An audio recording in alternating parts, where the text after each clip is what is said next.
Good morning, friends. I'm here this morning to share with you a story about a snail.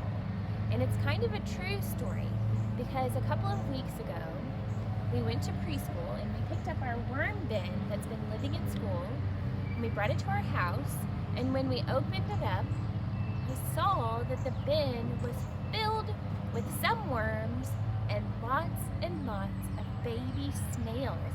Little tiny snails had been born in our worm bin. And so now the worms and the snails are doing the work of eating our food to make compost for our garden at school. And we'll keep putting food in, feeding the worms and the snails, and they'll make lots of compost so that when we go back to school in August, we can put it in our garden. Okay, here's our story about Sally the snail.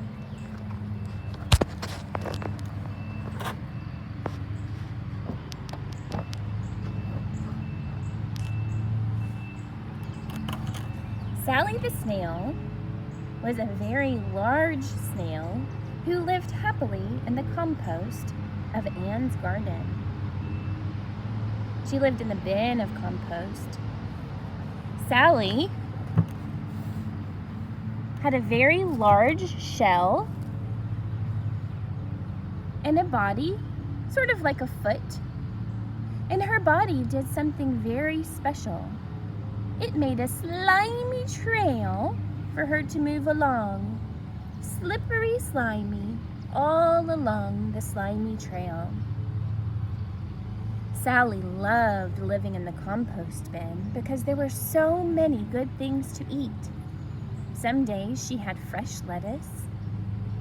Some days in the morning she had grounds of coffee, and even avocado and beets and yummy leaves to snack on.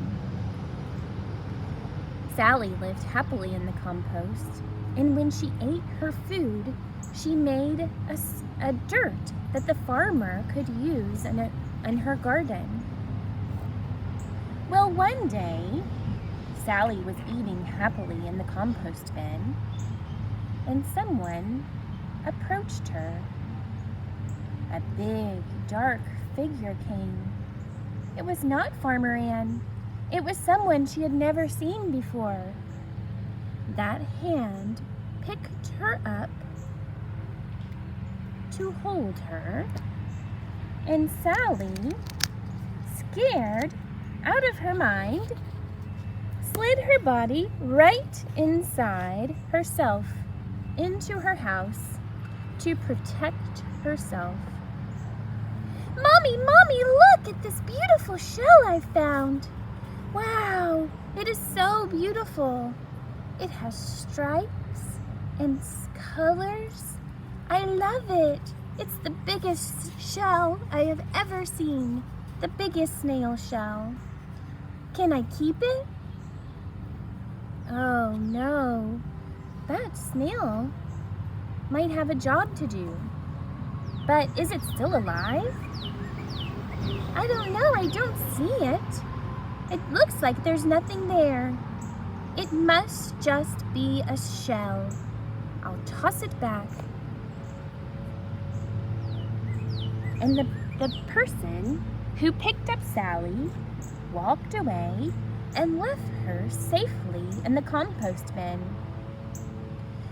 Well, time passed, and the day grew longer, and Sally waited patiently in her shell.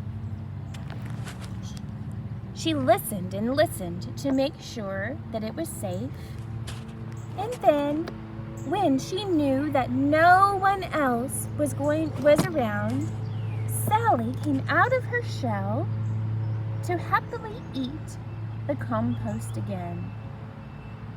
Sally was so thankful to have her shell to keep her safe, and that shell would let her live another day.